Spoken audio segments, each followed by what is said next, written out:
Praise the Lord. ഗിരിപ്രഭാഷണം ഒരു പഠനം.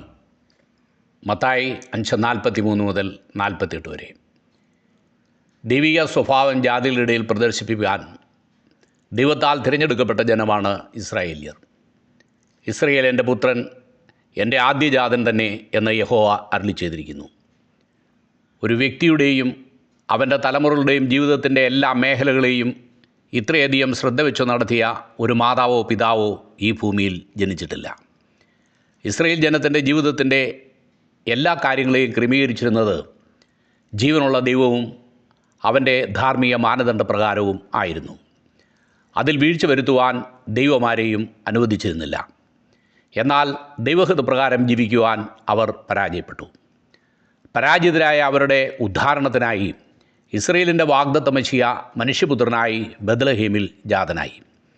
അവൻ സ്വന്തത്തിലേക്ക് വന്നു, സ്വന്തമായവരോ അവനെ കൈക്കൊണ്ടില്ല എന്ന് യോഹന്നാൻ രേഖപ്പെടുത്തിയിരിക്കുന്നു. ദൈവം തൻ്റെ പദ്ധതിയിൽ നിന്നും ഒരിക്കലും പിന്മാറുന്നില്ല.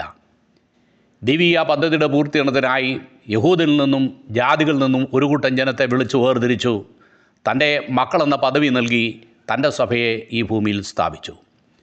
അവനെ കൈക്കൊണ്ട് അവൻ്റെ നാമത്തിൽ വിശ്വസിക്കുന്ന ഏവർക്കും ദൈവമക്കളാകുവാൻ അവൻ അധികാരം കൊടുത്തു.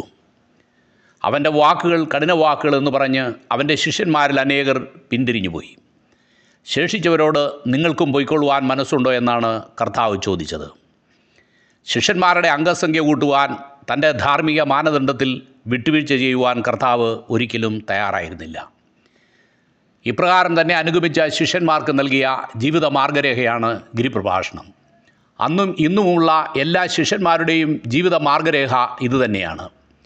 തൻ്റെ ശിഷ്യന്മാരുടെ ഉന്നതമായ ധാർമ്മിക നിലവാരം അതൊന്നു മാത്രമാണ് ശിഷ്യന്മാരിൽ നിന്നും കർത്താവ് ആഗ്രഹിക്കുന്നത്. നിങ്ങൾ കേട്ടിട്ടുണ്ടല്ലോ, ഞാനോ നിങ്ങളോട് പറയുന്നു എന്ന് കർത്താവ് അരുളി ചെയ്ത പ്രഭാഷണ ശൃംഖലയുടെ 5-ാമത്തേതും അവസാനത്തേതുമാണ് മത്തായി 5:43 മുതൽ 48 വരെയുള്ള വേദഭാഗങ്ങൾ. നിൻ്റെ ജനത്തിൻ്റെ മക്കളോട് പകവെക്കരുത്, കൂട്ടുകാരനെ നിന്നെപ്പോലെ തന്നെ സ്നേഹിക്കണമെന്ന് ന്യായപ്രമാണം അവരോട് കൽപ്പിച്ചിരുന്നു. എന്നാൽ കൂട്ടുകാരനെ സ്നേഹിക്കുക എന്നും ശത്രുവിനെ പകയ്ക്കുക എന്നും യഹൂദ ഗുരുക്കന്മാർ അവരെ പഠിപ്പിച്ചു. പക അല്ലെങ്കിൽ വെറുപ്പ് ഹൃദയത്തിൽ വെച്ചുകൊണ്ടിരിപ്പാൻ ദൈവമാരെയും അനുവദിക്കുന്നില്ല. കൂട്ടുകാരനെ നിന്നെപ്പോലെ തന്നെ സ്നേഹിക്കണമെന്നുള്ള ഏകവാക്യത്തിൽ ന്യായപ്രമാണം മുഴുവനും അടങ്ങിയിരിക്കുന്നുവെന്ന് പൗലോസ് രേഖപ്പെടുത്തിയിരിക്കുന്നു. ഒരുവൻ്റെ കൂട്ടുകാരൻ ആരെന്നും അവനെ എത്രത്തോളം സ്നേഹിക്കണമെന്നുമുള്ളതിൻ്റെ ഉദാഹരണമാണ് നല്ല ശമരിയാക്കാരൻ്റെ ഉപമയിൽ കൂടി കർത്താവ് വെളിപ്പെടുത്തിയിരിക്കുന്നത്. കർത്താവ് തൻ്റെ ശിഷ്യന്മാരോട് പറഞ്ഞു, നിങ്ങളുടെ ശത്രുക്കളെ സ്നേഹിപ്പിൻ, നിങ്ങളെ ഉപദ്രവിക്കുന്നവർക്ക് വേണ്ടി പ്രാർത്ഥിപ്പിൻ. ശത്രുവിൻ്റെ അധപ്പതനത്തെ കണ്ട് സന്തോഷിക്കുന്ന ആ പ്രവണതയാണ് മനുഷ്യർക്കുള്ളത്. മനുഷ്യനുള്ള സ്നേഹം നൈസർഗികമാണ്. തന്നെ സ്നേഹിക്കുന്നവരെ സ്നേഹിപ്പാൻ മാത്രമേ ആ സ്നേഹത്തിന് കഴിയുകയുള്ളൂ. തന്നെ സ്നേഹിക്കുന്നവരെ സ്നേഹിക്കാൻ ഒരു പിഞ്ചു കുഞ്ഞിനെ പോലും ആരും ഉപദേശിക്കേണ്ട കാര്യമില്ല.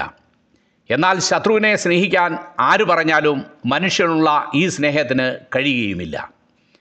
ദൈവം തൻ്റെ സ്വരൂപത്തിലും സാദൃശ്യത്തിലും മനുഷ്യനെ സൃഷ്ടിച്ചു. ദൈവം മനുഷ്യനോട് കൽപ്പിച്ചതെന്തെന്നാൽ, തോട്ടത്തിലെ സകല വൃക്ഷങ്ങളുടെയും ഫലം നിനക്ക് ഇഷ്ടം പോലെ തിന്നാം, എന്നാൽ നന്മതിന്മകളെക്കുറിച്ച് അറിവിൻ്റെ വൃക്ഷത്തിൻ ഫലം തിന്നരുത്, തിന്നുന്ന നാളിൽ നീ മരിക്കും എന്ന് കൽപ്പിച്ചു. മനുഷ്യൻ ദൈവത്തിൻ്റെ കൽപ്പന ലംഘിച്ച് ആ വൃക്ഷത്തിൻ ഫലം പറിച്ചു തിന്നു. ദൈവിക കൽപ്പനാലംഘത്താൽ പാപം അവനിൽ പ്രവേശിച്ചു. അവനിൽ പകരപ്പെട്ട ദൈവിക സ്വരൂപം വികൃതമായി.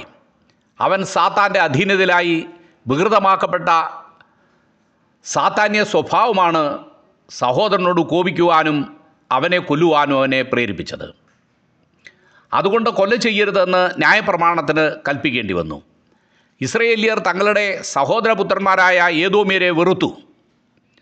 തങ്ങൾ പരദേശികളായി പാർത്തിരുന്ന മിസ്രൈമ്യരെയും വെറുത്തു. അതുകൊണ്ട് ഏദോമ്യരെയും മിസ്രൈമ്യരെയും വെറുക്കരുതെന്ന് ന്യായപ്രമാണത്തിന് കൽപ്പിക്കേണ്ടി വന്നു. കൂട്ടുകാരനെ സ്നേഹിപ്പാൻ കഴിയാതെ പോയതിനാലാണ് കൂട്ടുകാരനെ നിന്നെപ്പോലെ തന്നെ സ്നേഹിക്കണമെന്ന് ന്യായപ്രമാണത്തിന് കൽപ്പിക്കേണ്ടി വന്നത്. ദൈവം സ്നേഹം തന്നെ എന്ന് യോഹന്നാൻ രേഖപ്പെടുത്തിയിരിക്കുന്നു. സ്നേഹം ദൈവത്തിൻ്റെ അടിസ്ഥാന സ്വഭാവമാണ്. ദൈവം നീതിമാനെയും പാപിയെയും ഒരുപോലെ സ്നേഹിക്കുന്നു. അവൻ ഇരുകൂട്ടരുടെ മേലും സൂര്യനെ ഉദിപ്പിക്കുകയും മഴ പെയ്യിക്കുകയും ചെയ്യുന്നു. പാപികളായ നിനവയിലെ ജനത്തെക്കുറിച്ച് അയ്യോ ഭാവം തോന്നിയതും അവരുടെ മാനസാന്തരത്തിനായി യോനാ പ്രവാചകനെ അയച്ചതും ഈ സ്നേഹമാണ്. തൻ്റെ ഏകജാത പുത്രനെ നൽകുവാൻ തക്കവണ്ണം ലോകത്തെ സ്നേഹിച്ചതും സർവ്വമാനകുലത്തിൻ്റെയും പാപവും വഹിച്ചുകൊണ്ട് യേശുക്രിസ്തു കാൽവറിയിൽ യാഗമായി തീർന്നതും ആ സ്നേഹം കൊണ്ടാണ്. മനുഷ്യനിൽ നിന്നും വികൃതമാക്കപ്പെട്ട ദൈവിക സ്വഭാവത്തിൻ്റെ പുനഃസൃഷ്ടി നടക്കാതെ മനുഷ്യരിൽ ഈ സ്നേഹം പ്രകടമാകയില്ല.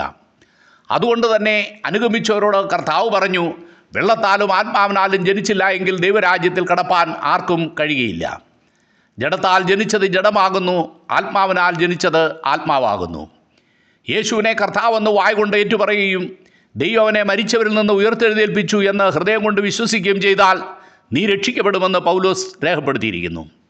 ഇപ്രകാരം പുതുതായി ജനിച്ചവർ ഇപ്പോൾ ജനിച്ച ശിശുക്കളെ പോലെ രക്ഷയ്ക്കായി വളരുവാൻ വചനമെന്ന മായമില്ലാത്ത പാൽ കുടിപ്പാൻ വാഞ്ചിപ്പിനെന്ന് പത്രോസും, നിങ്ങളുടെ ആത്മാക്കളെ രക്ഷിപ്പാൻ ശക്തിയുള്ളതും ഉൾനട്ടതുമായ വചനം സൗമ്യതയോടെ കൈക്കൊള്ളുവിനെന്ന് യാക്കോബും രേഖപ്പെടുത്തിയിരിക്കുന്നു.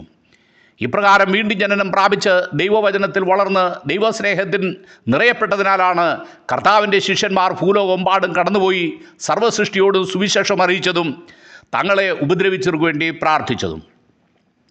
ദൈവവചനപ്രകാരം രക്ഷിക്കപ്പെട്ട് ദൈവവചനപ്രകാരം ജീവിക്കുന്ന ഒരു ദൈവപൈതലിൻ്റെ പ്രാണൻ മരണത്തിൽ നിന്നും വിടുവിക്കപ്പെടുകയും കൽപ്പനാലംഘനത്താൽ അവനിൽ നിന്ന് നഷ്ടപ്പെട്ട ദൈവസ്വരൂപം അവനിൽ പുനഃസൃഷ്ടിക്കപ്പെടുകയും ചെയ്യുന്നു.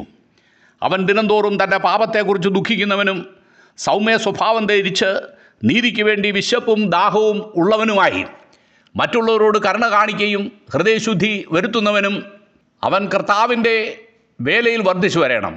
അവൻ കർത്താവിൻ്റെ കൃപയുടെ പ്രമാണം പ്രകാരം ജീവിച്ച് തങ്ങളുടെ സ്വർഗീയ പിതാവ് സൽഗുണപൂർണനായിരിക്കുന്നത് പോലെ സൽഗുണപൂർണനായിത്തീരണമെന്നാണ് കർത്താവ് ഓരോ ശിഷ്യന്മാരെക്കുറിച്ചും ആഗ്രഹിക്കുന്നത്. സൽഗുണപൂർണരാകുവിനെന്ന് പറഞ്ഞിരിക്കുന്നത് ഗിരിപ്രഭാഷണത്തിൽ പറഞ്ഞിരിക്കുന്ന ദൈവത്തിൻ്റെ ധാർമ്മിക സ്വഭാവത്തിൽ പരിപൂർണരാകുവിനെന്നാണ് അർത്ഥമാക്കുന്നത്. ഒരു ക്രിസ്തു ശിഷ്യൻ്റെ ധാർമ്മിക വളർച്ചയുടെ മാനദണ്ഡമാണ് കർത്താവ് ഇവിടെ പറഞ്ഞിരിക്കുന്നത്.